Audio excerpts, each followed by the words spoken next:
mamaya laban sa droga, something. Ni Juan, sino ba yung artista sa Ormoc? Si Richard. Tama. Tama. Dahil nga, hindi mo pwedeng gamitin. Ba't ginagamit nga ngayon? Paano nakalusot? Dapat may magsampa ng kaso. Kung ibig sabihin Comelec, can I just say na hindi yan pwede? Autopropio, hindi. Dapat may magsampa ng kaso. Dahil ministerial yung Comelec eh. Dapat may magsampa ng kaso na i-disqualify ito. Dahil ginagamit na yung program ng gobyerno. Parang ayaw mag-comment pag Gonzo ng tanong, sir. Tawag ka ba sa kanya? Hindi, mababa yung self-esteem ko. Mas level ni Haydari. Mas level ni Haydari. Sabi na bakit? Yan na naman eh. Parang kulang pa yung mga kalaban ni Richard. Dagdagan pa natin. Hindi, what doesn't destroy him will strengthen him. Nakakatulong ako. Nakakatulong ako sa pag-strengthen niya.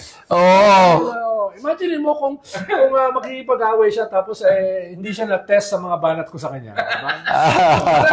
Stop me in the front. Sana yung first stop in the back. We're going to the last part, but this is the most important part. Ay, ibig sabihin yung mga nauna, hindi importante? Hindi naman talaga. Kasi mas importante to. Robin Hood Padilla. Did you see the video I posted of him? Yung nag-ayos siya ng hair niya, yung mustache niya, tapos gamit niya yung music na ginawa dahil sa meme sa akin. So pinalitan ko, nilagay ko ng Narcos. Pakita ko sa inyo. Ito. So, ang dami niyang time, no? Ang dami time. Napaka-importante ng role niya sa ICC eh. Hindi makapasok. Napaka-importante na. Hindi siya makapasok. Kumakatok sila.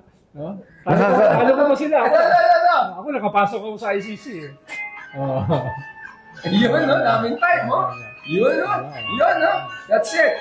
I see here. Pogi. Mukhang waras. Ito yung mustache part. Ito yung mustache part. Yun, no?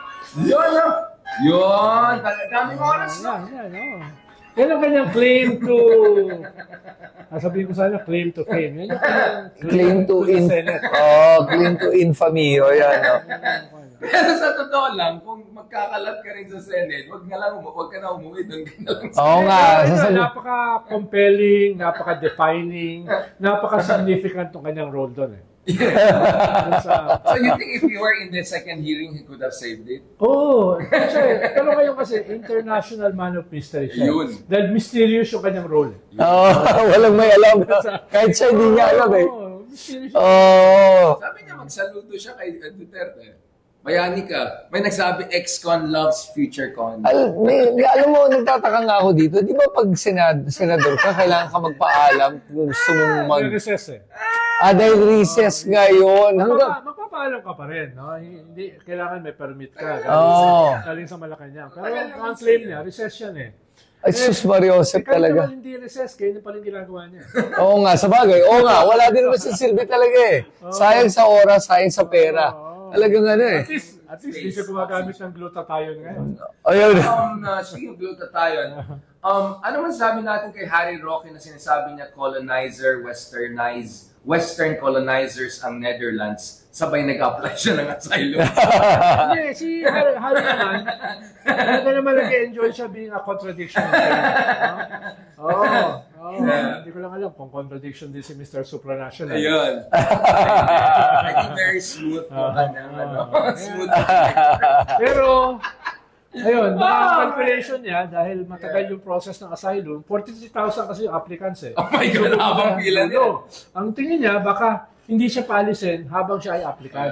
Yun ang tingin niya. Yun ang tingin niya. Pero pag kinasuhan siya dito ng human trafficking o money laundering, extradite siya. Kailangan. At i-reject yung kanyang asylum. Yun yung, dahil very strong ang Netherlands sa human trafficking. Against human trafficking. Against human trafficking. Not human trafficking. Kaya yun yung kanyang magiging... Ikaw, no man's land, ang mo, from manhunt to hot pursuit to no man's land. Alam mo parang contradiction in terms yun. Si Harry Roque naman kasi I call Harry Roque hypocritical Harry. Harry the hypocrite. Harry the hippo, di ba? Hippo as in Harry the hippo as in hypocrite. Baka sabi niya body shape. Hindi, wala. Magandang katawan. Sino-shorten ko lang yung hypocrite to hippo.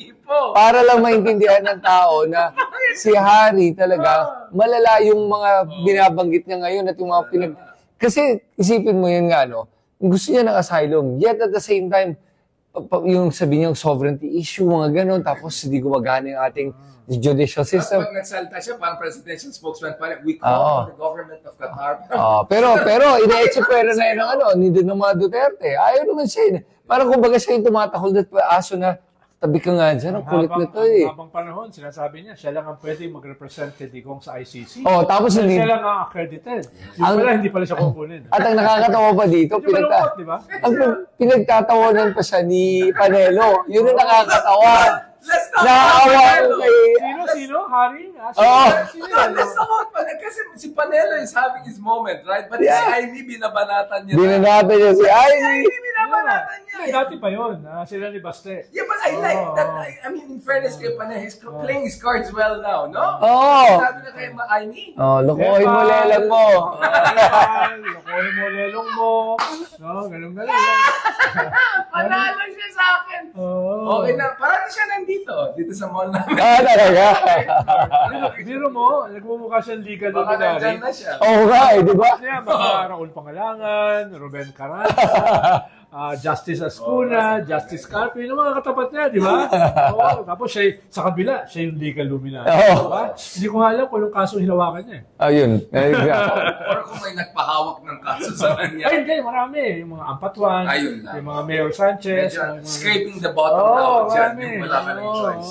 Yun yung classic na ambulance chaser. Right. Pero yan ang problema pag dalang I'm sorry, I'm just saying pag tinignan mo kasi yung team ng mga Duterte, pag tinignan mo, yung mga tao around them talaga, medyo dull. They're not very sharp. I mean, let's admit Kasi it. we're lucky ng kalaban. Yan ba ay understatement o overstatement? That's me being, being polite. Yan, being polite. Na, di ba sa totoo lang, di ba? Yun yung kaya nagmumukhang, para sa kanila, matalino na si Panelo, matalino na si Roque. Kasi nga, pero doon ka bibilib kay Digong eh. Kinuha yung dalawa, spokesperson. Diba? Sinong presidente? No? Kasi wala na siyang ibang kukuha sa dalawang ganyan spokesperson, di ba? Dati may kinuha siya yung pastor. Si Abelia. Yun yung una niya eh. Pero hindi tumagal. Dahil nga... Hindi niya kaya. Kaya kumuha siya ng Panelo at Harry Roque. Baka kasi nga, sila lang yung tatanggap. Kasi nga, maganda yung bayad. Hindi, tsaka medyo pare-pareho sila. Totoo. Hindi sila nakakalayo. Totoo. Sige, I didn't see it as body shaming kasi si Panelo ay parang, never mind. Last point, before we forget, ay may president pala tayo. Ikaw, since tinatag ka ng BBM vlogger, let's just be clear, hindi siya BBM vlogger. Makabayan siya, Team Philippines siya. Hindi katulad ng Team Philippines sila ba to? Pero itong totoong Team Philippines siya. Kala ko pa naman, mag-UUC ka rin, kasama ng secret ni Nicole.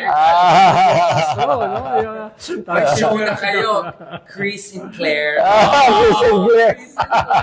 Parang Dami and Marie, Chris Sinclair. Walang pag-asa yung hiring ni Ayan, Chris Sinclair. Diba? Maganda, gwapo, mabait, maayos. No, but seriously, brother, I mean, you are a patriot, you love the country, you are running for council. Anong take mo sa ating presidente? What should he do in the coming months and all? Kasi parang feeling ko, ako base sa pagkalam ko, hindi pa rin nag-sink in sa kanya na, oh my God, I'm going towards my legacy years, pero survival mode pa rin ang ginagawa. Basically, he's just surviving the past 3 years. That's not a legacy you want to leave behind. Well, okay, maybe I'm not gonna be too harsh, but correct me if I'm wrong. Para sa akin kasi, I don't know if it's survival mode ginagawa niya more than he's actually trying naman to do something. For example, to be able to do that SONA na binanggit niya yung pagtanggal ng Pogo, that was his moment. That actually, siguro kung nagawa tayo ng polling on BBM, nagawa tayo ng polling na yun. Talagang nakita mo tumaas yung numbers niya. So mga ganung mga statements will help him eh. Tapos yung binantaan yung buhay niya ni Sara, tahimik siya for the longest time. Playing the meek and mild-mannered na, don't wanna say anything bad, to biglang nagsalita siya. That press con he did was really good. It solidified him as a leader. It actually made BBM supporters, mga loyalista, feel proud of him. And then 2 days later, he said, never say never. Very sad, never say never. Tapos ngayon, tapos ngayon, di ba, sinabi na nga niya, nagsalita si Sarah, sabi ni Sarah na naging mas malapit yung pamilya namin. Sagot naman ni BBM, you're welcome. Di ba? Sabi naman ni Sarah, parang na-miss niya yung sarcasm. Pero nakakatawa naman yung sagot ni Sarah na yun na yung sarcasm niya. Kasi depressed kasi si Sarah mag-sarcasm na hindi ko din maintindihan eh. Pero totoo no, at sinasabi niya, hindi ba talaga siya grateful na naging mas malapit siya sa tatay niya? Ayaw ba niya maging mas malapit? Yung ba yung sarcasm na pinagsasabi niya? So which one was she referring to? So yun yung sa akin. Pero BBM, I think, should make more of these strong statements, pero still dignified. As long as the statements are dignified, yes, and statesman yung pagkasabi niya. Nung binantaan buhay niya, ano sinabi niya? Paglalaban ko, hindi sarili ko. Hindi yung opisina ng presidente. Dahil kung kaya niyang bantaan ng presidente, kaya niyang bantaan at gawin to sa lahat ng Pilipino. Yan ang pinaglalaban ko. That resonated well with Filipinos. He needs to do more of that. Thank you, Yusek. At hindi... Parang maganda Claire and Chris. At sinasabi ko talaga, hindi talaga ako supporter ni BBM. But I will commend him for... Yes! Kung talagang tingin ko maganda yung ginawa niya. At pinangako nga niya, dadami pa yung kanyang mga presko ng problema. Biglang wala ngayon. Ang problema ko lang ay Lang? defining tong moment na ito rin para sa kanya. Kung yung mga Duterte on the defensive na Yes. sa isang corner na yung kanilang pinaka-leader nasa The Hague na. Sisimula ng kasuhan. No? Yeah. At kahit parating pa lang sa confirmation process, I'm almost sure hindi yan bibigyan ng interim release. Yes. Hinihingi nila, etc. So, tingin ko tutuloy yan sa kaso. No? Si Sara naman, may mga Damocles sword sa ulo niya. Criminal cases have been filed against her. Magpapatuloy yan. Dadagdagan pa yan. Merong impeachment na magsisimula na after the elections. No? Etc. Yung mga blabbers nila, tsaka talking heads, ay umami na peddlers of fake news, nag-training sa China, yung iba ay nag-abroad na para makaiwas na nag-backdoor. Yung mga kanila, main alipores, katulad ni Bato, minsan nagtatago, minsan nasa select no? At nakaamba na rin sa kanya, isang minsan possible... nagluluto ng barbecue. Arrest warrant, tapos sila Harry Roque, tsaka si Panelo, nag-aaway, no? Yung isa naka-file ng asylum. So, nasa isang corner sila. Okay. Ito yung panahon na tama si Richard, dapat lumabas na siya sa survival mode, no? Legacy mode na siya. Ano ba yung pwede niyang gawin, no? Halimbawa, record high yung involuntary starvation. 28%. Right. Mataas yun, ha? Ibig sabihin, 28% ng populasyon mo nakakaramdam ng hunger. Yeah. The highest self-rated poverty in 2.5 decades. 2.5 decades, no? 63%. Mataas yun, ha? Yes. Yung ganong klase na... tapos yung kanyang mga SONA promises, maliban sa Pogo, yung ipapakulong niya ang mga kartel. Mga hoarders. 2 SONA, sinabi nila. Pero ni isa, wala pa napapagod. So, kailangan, yan ay mga low-hanging fruits na meron kang pwedeng gawin. No? Pwede mong paano, bumibili ka ng rice sa Myanmar na 34 pesos per kilo. No? Bumibili ka sa Vietnam na 38 pesos per kilo. Ibig sabihin, pwede mong babaan ng rice sa 35 per kilo. Nakikita pa rin yung mga hoarders, yung mga smugglers. So, ibig sabihin, these are things na pwede mong gawin. Hindi lang yung i-increase mo ng 200 pesos yung sahod ng mga sundalo. Yes. No? Dahil naglo-loyalty check ka. 2 taon nang naiwan sa Kongreso yung 200 peso wage increase, minimum wage increase ng manggagawa. No? Ano nangyari doon? No? Eventually, yung mga issues na yan, lalabas yan. Will haunt you. No? Kaya, at yan, hindi mo kinakailangan ng baguhin yung structures para yan ay magawa. Ang tingin ko dyan ay low-hanging fruit na meron kang pwedeng gawa kahapon. No? Yun lang yung sinusuportahan ko na kailangan pumunta ka na dyan. No? Hindi na to usapin ng propaganda lang. Usapin na ito ng ano ba yung kwan? Ano ba yung where's the beef?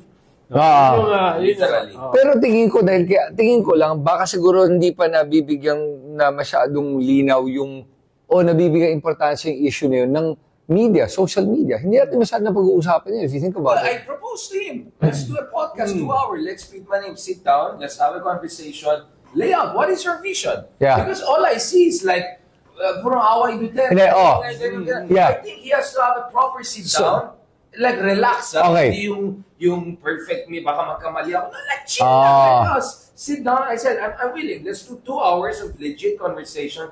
Tell me what's your vision. What do you want to leave behind by 2028 aside from just surviving the Dutertes? Baka ayaw niya na ikaw yung mag-i-interview sa kanya. I don't think so. I don't think so. Hindi, pero I agree. Pero legit, hindi pwede So, yung game vlogger. So, if I were to understand what you're saying na nga is, okay, yeah, handle mo tong issue with the Dutertes because it's a real legitimate issue naman. Okay. On top of that, Existential threat. Yes, it's an existential threat. Not just to the Marcoses, to Philippines. Okay. Constitutional order. Oh, now, at the same time, sinasama, while you're doing that, please naman, asikasuhin mo to. Yung reform project mo. Oo, to be able to, yun ang iiwan mo na sa Pilipinas, so at least, tingnan mo, nagawa ko to. Na actually, nakadikit yan doon. Halimbawa, ang ganda nung sinabi ni John Vic Remulla na even yung record ng police na 7,000 to 8,000 yung pinatay through legitimate police operation, mismo yung walang record. Even yung 7,000 to 8,000, wala yan. Walang record. Na, yun yung 95% sinabi na wala. Merong mga 100 na namatay sa cardiac arrest. Pero na hindi naman, Ibig sabihin, inaamin ni Remulla na under niya kasi yung PNP Oo. na may crisis ito. Meron itong problema na structural. Right. Tapos imagine mo, Secretary of Justice, inamin na yung justice system nag-collapse. Yes. Yung predecessor.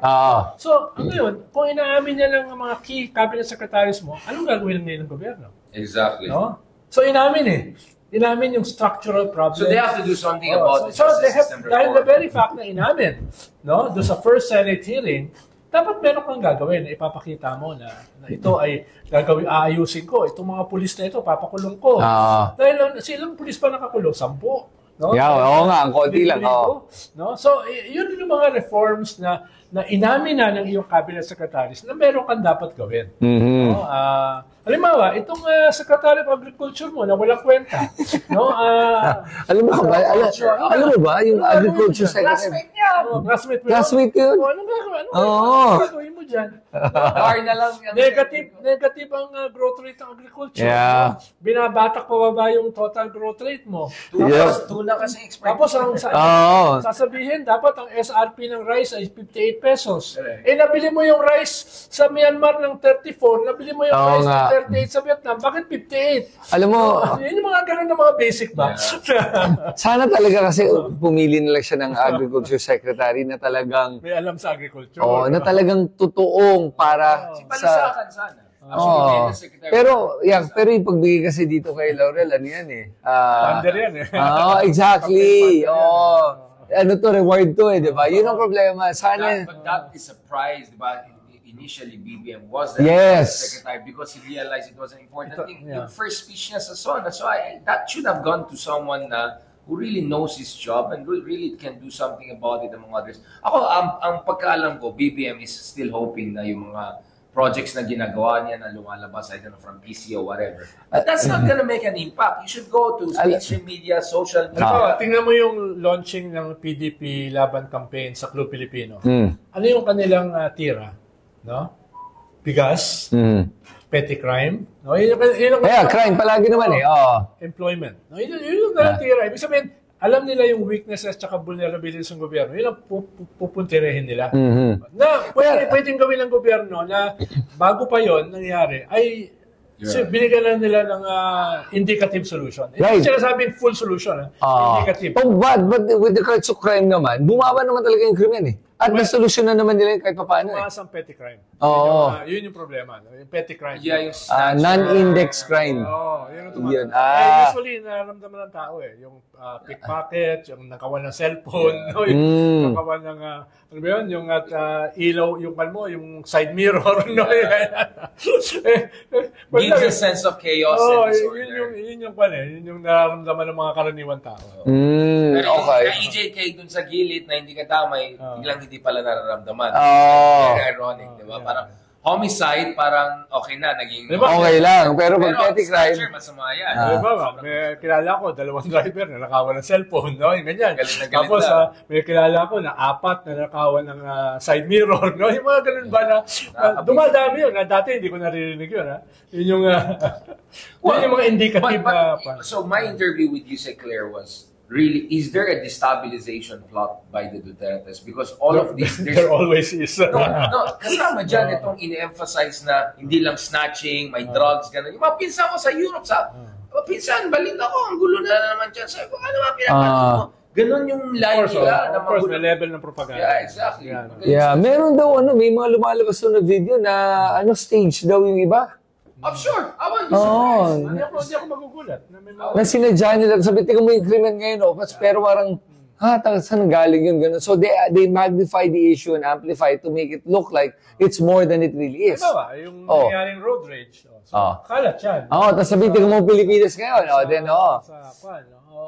Yun, pag ganun, I mean, anong gagawin pa ng PNP? Kung sabihin na natin, yung data naman shows naman, are you saying ba overall crime has gone up or you saying a petty crime pero overall crime is still less? Overall is still less. Kahit na dumadami yung petty pero hindi naman yung lahat ng krimen ay dumadami. Kumbaga, yung percentages nag-iiba lang. Bro, pero mas konti. Nakaka-catch na drugs kaysa before. Dami-daming natukang. Pero yung nahuling drugs, sobrang konti. And that's a good thing, di ba? Which should be emphasized, which most people don't know. So, ginagawa naman nila, at saka hindi lang, with regards to the judicial system, tama naman yung sinabi ni DOJ ba yun? Yung, ngayon, yung threshold for filing charges is now to the point of the evidence has to be with certainty of conviction. Kumpara sa dati. Very strong. So that was such a good thing. Kasi dati, bogus lang, kahit nangyari kay De Lima. Tingnan mo yun, dahil kahit na sino pwede magsampa ng kaso, kahit ang hina ng ebidensya, kaya nababag down ng justice system.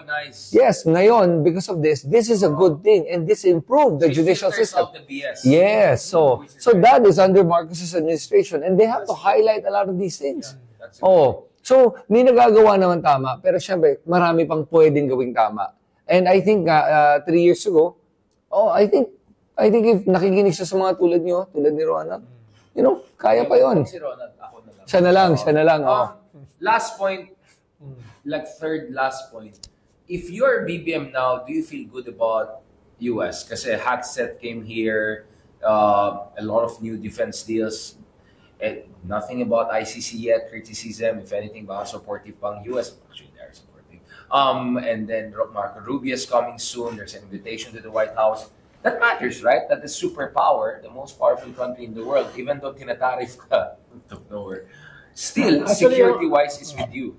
Mas general kasi, ang problema nitong ginagawa ni Trump, ang effect niyan, hindi lang tayo or yung region, yung buong mundo. Global order.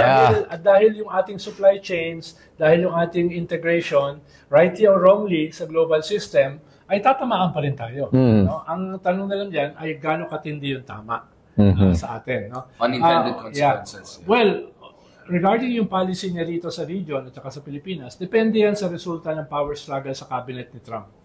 Meron kang Elon Musk na very pro-China. Tapos meron kang Rubio, Hackset, na very anti, no, yung ideological. So depende sa mangyayari diyan, no. Diyan sa kanila dahil nag-scale up din si Elon Musk in terms of power center. Pero alis siya from Doge. Sana. Alis siya. Dahil grabe yung disruption. Tesla, baksak yung Tesla. Yung Tesla, 14% drop. They're trying to kick him out of Tesla. Binabuy out siya. I mean, pero kung pa yun, init-lamig yun tinatensya lang nila. Init-lamig yun no? Talagang very strong pa rin siya. Vis-a-vis Trump. Sa bagay, even behind the scenes. Because, they're also big donors like Adelson among others. But why is Trump so believe kay, because he's just the richest man? Is that it? Well, siguro katulad niya, disruptor din si Trump kasi is a disruptor. Parang coops to coops. No. So, parang tayong dalawa, we like each other. Hindi ko sigurado. So, ganun yung tingin niya. Parang magka-pareho sila. No? Kaya, Kansela. Pero may effect talaga yung pagiging one of the richest men in the world. Kaya ang dami naniniwala. Yun yung irony nun eh. Dahil may pera lang ang isang tao, hindi ibig sabihin alam niya ang solusyon sa lahat ng problema. Sa lahat ng bagay. Different from a corporation, brother. It doesn't work the same way. Yeah, but you know, ako okay. Tanggal nga siya ng support sa Ebola virus. Yeah. But matay dyan sa USA. But ako kasi, there's a part of me that does agree na kailangan bawasan talaga yung government spending. But with a scalpel. Yes, yun lang. A bunch of kids yes. Know nothing about our government. Yeah, yun lang. Yun ang sa akin, yes. It's just the way it's being done. There's But I think kasi overall, government should really scale down. Sobrang laki ng government. Properly, yes. And pero wag mong tanggalin sa climate change. Wag mong tanggalin sa mga identity issues, no? Halimbawa, comment dyan.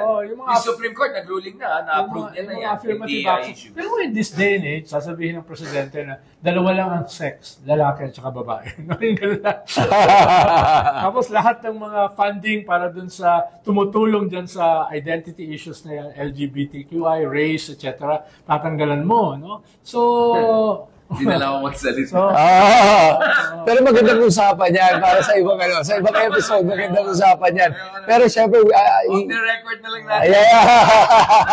On the record. Ako, nagsabi nga ako on the record and on certain issues. Pero mo, yung health secretary mo, sasabihin na yung AIDS is climate change? Oh my God, is they did not say what. Sabi na, si Kennedy, sabi na, itong AIDS issue is a social problem, no? Yung gano'n, no? RFK naman kasi, medyo malala si RFK as a conspiracy theorist. Okay, but the argument that they say is naman, na RFK, pag tinignan mo siya, parang sabihin mo, he's for health na di mo na sa lahat ng mga doktor. Pero then again, tingnan mo yung itsura naman niya, healthy naman siya, fit naman siya, kumpara sa mga ibang nagbibigay ng health advice. May pang stem cells. May pang... Pero yung utak niya hindi fit. Yun lang. Actually, to be honest with you, I like RFK to a certain extent, na narinig ko yung mga conspiracy theories niya, medyo sabi ko, ako patay. Okay na siya sa yung environment. Pero sus... Pero wala.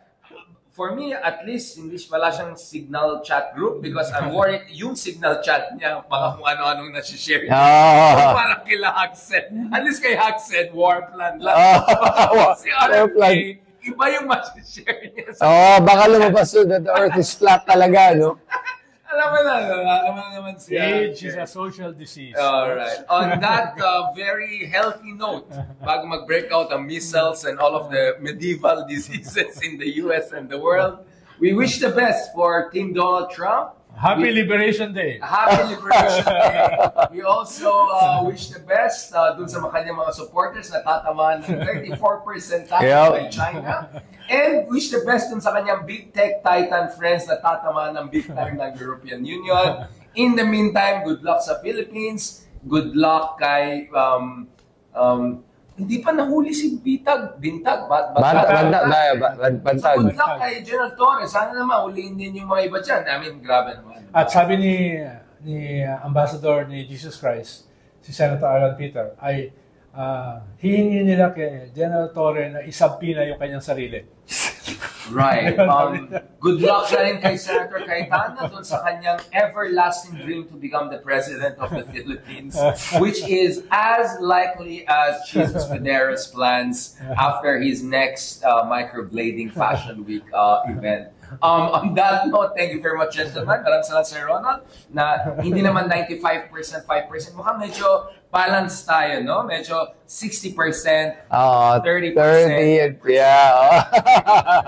I'm a generous guy, the greatest guy. Thank you so much, Chris. Again, endorse natin, Sir Ronald. I don't know if you want to join me or not kasi baka magalit si Chris sa'yo. Numero 99, running for Councilor of Mandaluyong, our good friend Chris. Congratulations, brother. Mukhang shower naman. Fresh na fresh ka. Akala ko galing ka sa kampanya. Galing ka sa kampanya. Kanina talaga amoy araw na ako. Pero naligo muna ako para presentable ako. Grabe. Parang maganda katawan natin ngayon. Gusto ko rin mag-campaign bigla. Yeah. Lalo magka-cuts ako. Gusto, tutukan kita dyan. Sama ka sa akin. sasama ka. Yes! Sa loob ng Mandaluyong, sasama ka. Oo. Baka mabawasan ka ng buhok. Buka. Pero, dadami yung tao mo punta. Pag-isipan mo may Hindi, kasi sinasabihin ko, value added dyan. ganito, tama, addition, hindi subtract. So sabihin ko, huwag tayo tutulad dyan. Di ba? Iba tayo. Yan. Pero, tataas ang awareness and publicity. Yeah, parang si Kwan yan, si Sia sa Pasig, no? Yeah, An apology. Well, sa akin, ito lang sabi ko about kay Sia before we go. Ito lang. Alam mo, any publicity is good publicity. Sobrang naman nun. Masamang tao yun. Hindi. Tignan mo ngayon. Nagkala ko lang yung mga apology na apology. Pero tignan mo yun. Apologize ako sa unintended hurt, sabi ko. Pero natuloy nilalaglag niya ako eh. Tignan mo. Ayan, sumbong na. Pinabuli niya ako. Magsha-shargaw pa ako eh. Namimiss ko na yung kwalpo eh. Shadow boxing. Yung Bruce Lee niya na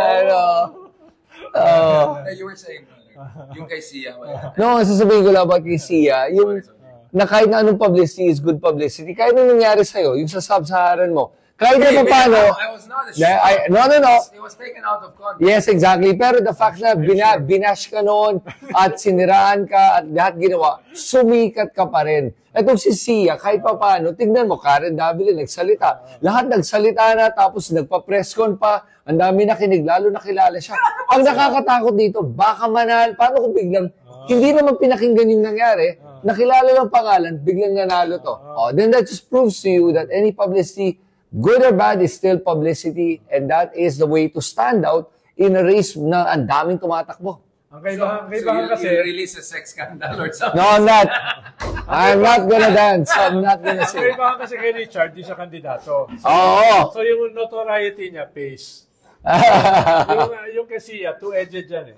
Pwedeng makatulong, pwede rin hindi. Pwede hindi, So, Kaya makikita natin yan sa election. Magkandidato na ako, magpapait na ako. At I'm gonna hire Sir Ronald as my DEI political correctness consultant para sigurado na may controversy tayo every single day. Salamat guys. Thank you very much for joining us for the latest episode of Bardagulan, but medyo social, medyo Greco-Roman. Good luck sa'yo, brother. Happy to endorse you. Pinipigilan mo naman ako pag nakipagbardagulan ako sa'yo eh. Sir Ronald, yung nanay ko, medyo umakyat na yung eyebrows eh. I'm a victim. As a victim... Nietzsche. What doesn't destroy you will make you stronger. What doesn't destroy you makes you more sikat. Alright, on that note. Okay. God bless. Ingat. Salamat. Baka may sasabihin kayo, masiya kayo. Masiya. Siya ba yung pangalan? Sia. Congressman ba yung kinatapuan mo? Dating councilor. Oo. Two-term councilor.